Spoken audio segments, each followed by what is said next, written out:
Hi guys.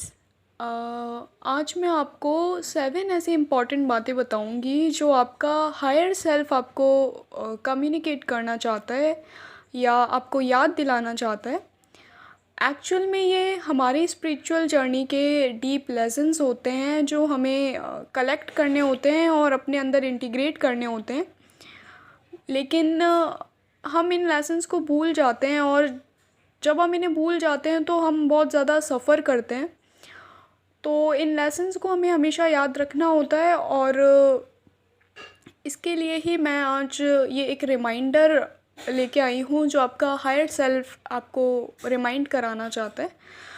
First जो important message है वो ये है दोस्तों कि जब हमारी लाइफ में हमारे सामने कोई ऐसा सीन या कोई ऐसी सिचुएशन होती है जिसमें अनसर्टिनिटी बनी होती है और हमें आगे का कुछ समझ नहीं आ रहा होता है कि आगे क्या होगा, तो उस टाइम पे हमें कंप्लीट पिक्चर को फिगर आउट करने की ज़रूरत नहीं होती है। हमें होल पिक्चर को नहीं देखना होता है।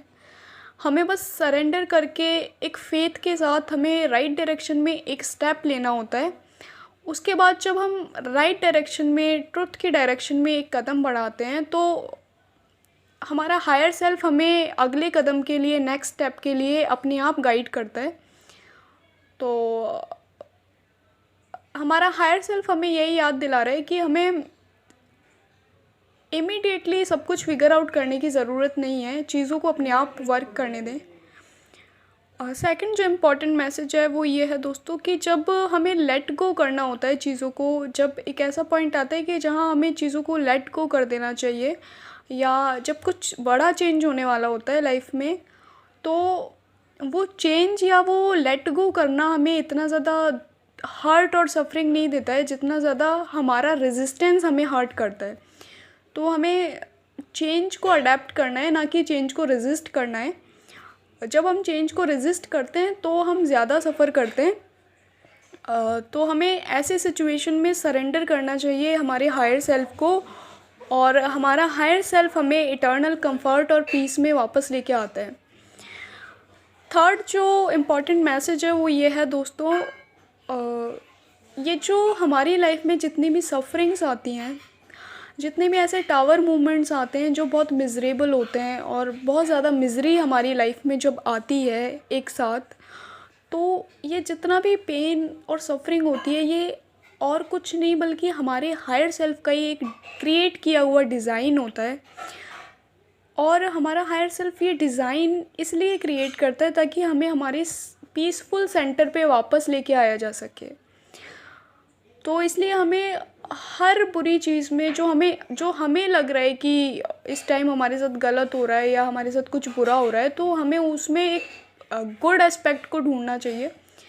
सीधा good in what you call bad, जो जिसे हम गलत समझ रहे हैं उसमें भी हमें अच्छा देखना चाहिए, क्योंकि हम बिगर पिक्चर को नहीं देख सकते बट हमारा हायर सेल्फ बिगर पिक्चर को ऑलरेडी जानता है। तो हमें सरेंडर करना चाहिए।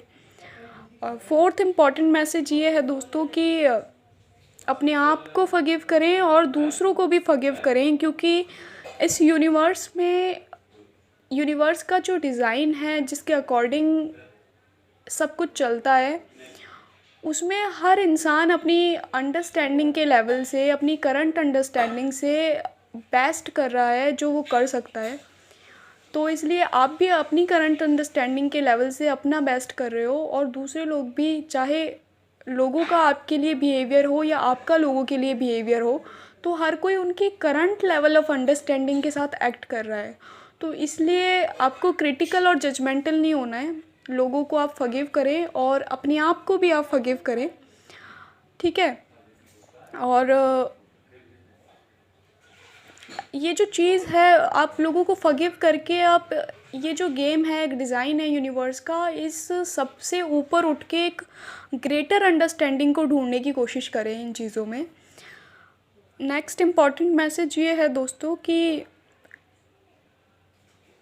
जब हम, only light can spell darkness, अगर हमें अंधेरे को ख़त्म करना है तो उसका सिर्फ एक ही तरीका है कि लाइट ही अंधेरे को डिज़ोल्व कर सकती है। तो जब हमें अपने ऊपर काम करना होता है, अपने शैडो साइड के ऊपर काम करना होता है, या दूसरे के शैडो साइड के ऊपर हमें काम करना होता है, तो हमें कभी भी क्रिटिकल और जजमेंटल नहीं होना चाहिए। और हमें हमेशा एक लव के स्पेस से वर्क करना चाहिए। जब हम लव के स्पेस पे आके वर्क करते हैं, जब हम हमारे हायर सेल्फ की लाइट के अंडर हमारे डार्कर पार्ट को देखते हैं, तो वो जो डार्कनेस है वो अपने आप डिज़ोल्व हो जाती है, अपने आप इंटीग्रेट हो जाती है। तो इस तरीके से आप अपने अंदर की डार्कनेस को और दूसरे लोगों के अंदर की डार्कनेस को भी एलिमिनेट कर सकते हो। इसका सिर्फ एक ही तरीका है, लव। नेक्स्ट इम्पॉर्टेंट मैसेज है दोस्तों, that you are already enough as you are. तो जब हम अपने फॉल्स आइडियाज़ को, अपने फॉल्स बिलीव्स को जो हमने अपने बारे में बनाए हुए हैं, उनको जब हम ड्रॉप कर देते हैं और एक कंप्लीट सरेंडर के स्टेट में हम अपने आप को लेके जाते हैं, तो हम पाते हैं कि हम हमेशा से हमारा ट्रू सेल्फ ही थे। तो ट्रू सेल्फ में आने के लिए हमें और कुछ नहीं करना होता, बस हमें जो हम नहीं हैं उन आइडियाज़ को, उन बिलीव्स को ड्रॉप करना होता है। और जब हम ड्रॉप कर देते हैं कम्प्लीटली, जब हम सरेंडर कर देते हैं कम्प्लीटली, तो हम इस ट्रुथ को रियलाइज़ कर पाते हैं। हम ऑलरेडी हमारा हायर सेल्फ हैं, लेकिन हमें रियलाइजेशन नहीं होता है। तो जब हम अपने आप को सरेंडर कर देते हैं, तो इस ट्रुथ का हमें, इस डीपर ट्रुथ का हमें रियलाइजेशन होता है। लास्ट मैसेज है आपके हायर सेल्फ की तरफ से कि आउटर वर्ल्ड में, आउटर रियलिटी में सब कुछ चेंजेबल है, कुछ भी परमानेंट नहीं है। सो चीज़ें चेंज होती रहेंगी और चीज़ें चेंज होती रहती हैं। तो इस एवर चेंजिंग वर्ल्ड में आपको केवल अपने हायर सेल्फ के ऊपर ही रिलाई करना है, जो कि इटर्नल है, जो कि आपका सेंटर है, जो कि एक पीसफुल अवेयरनेस है, जो कि एक साइलेंट विटनेस है आपकी लाइफ का, जो कि आप इस लाइफ के ड्रामा को through out the life witness कर रहा है, जो प्योर कॉन्शियसनेस है। तो आपको अपने हायर सेल्फ के ऊपर ही हमेशा रिलाई करना है। तो ये थे कुछ 7 इम्पॉर्टेंट लेसन्स हमारी स्पिरिचुअल जर्नी के थ्रू जो हम कलेक्ट करते हैं, और ये थी कुछ गाइडेंस। आई होप कि आपको क्लैरिटी मिली होगी और आप इन्हें हमेशा याद रखेंगे। Thank you so much guys. मिलती हूँ आपसे नेक्स्ट वीडियो में। Till then take care all of you.